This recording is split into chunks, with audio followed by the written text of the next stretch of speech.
ព្រឹកថ្ងៃសុក្រទី31 កក្កដាជនអន្តរប្រវេសន៍ច្រើនពាន់នាក់នាំគ្នាហែលទឹកឆ្លងសមុទ្រពីឆ្នេរម៉ារ៉ុកសម្រុកចូលទីក្រុងស៊ើតាទឹកដីអេស្ប៉ាញអាជ្ញាធរអេស្ប៉ាញនៅទីក្រុងស៊ើតាបានប្រកាសនៅក្នុងសន្និសីទសារព័ត៌មានថាមានមនុស្សយ៉ាងតិច 60000 នាក់សម្រុកចូលទីក្រុងហើយក្នុងនោះ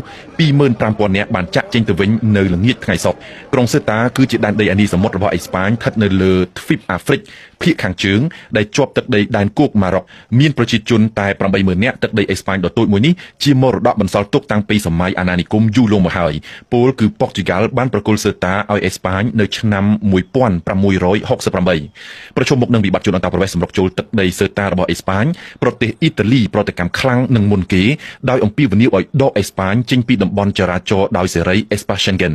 រដ្ឋអំណាចទីក្រុងរ៉ូមក៏បានរិះគន់នយោបាយគាំទ្រអន្តរប្រវេសន៍របស់រដ្ឋាភិបាលទីក្រុងម៉ាឌ្រីតដែលបានផ្ដល់សិទ្ធិស្នាក់នៅស្របច្បាប់ទៅដល់ជនអន្តរប្រវេសន៍ជាង 500,000 នាក់ចាប់ពីខែមេសាមកហ្វាំងឡង់ចាត់ទុកអេស្ប៉ាញថាបរាជ័យនៅក្នុងកិច្ចការពារព្រំដែនម្ល៉េះហើយគេមិនអាចចេះតែបណ្ដោយឲ្យអេស្ប៉ាញធ្វើអ្វីស្រេចតែនឹងអំពើចិត្តដូចនេះទេ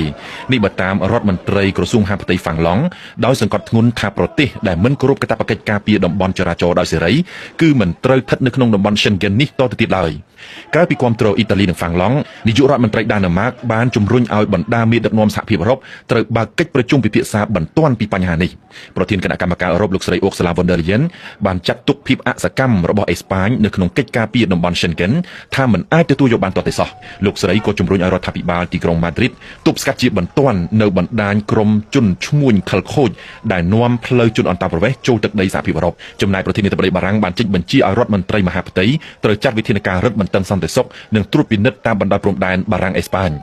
តាមទម្លាប់ធម្មតារដ្ឋាភិបាលអេស្ប៉ាញដែលមានទំនោរឆ្វេងនិយមនិងសង្គមនិយមបានគ្រប់គ្រងលំហូរជនអន្តរប្រវេសន៍លោកនាយករដ្ឋមន្ត្រីអេស្ប៉ាញពេត្រូសាន់ឆេសដឹងយ៉ាងច្បាស់ថាដោយសារតែជនអន្តរប្រវេសន៍ធ្វើការនៅក្នុងស្រុកទើបអាចជំរុញកំណើនវឌ្ឍនភាពសេដ្ឋកិច្ចអេស្ប៉ាញឲ្យស្ទុះឡើងគួរឲ្យកត់សម្គាល់នារយៈពេលចុងក្រោយនេះក៏ប៉ុន្តែក្រោយពីទទួលសម្ពាធរិះគន់ខ្លាំងឡើងពីសំណាក់ប្រទេសរំពងសហភាពអឺរ៉ុបលោកពេត្រូសាន់ឆេសបានបង្ខំចិត្តរិះគន់ជនអន្តរប្រវេសន៍ដែលសម្រុកហែលទឹកឆ្លងចូលទឹកដីអេស្ប៉ាញថាជាការវាយប្រហារនិងរំលោភបំពានដែនអធិបតេយ្យភាពរបស់អេស្ប៉ាញ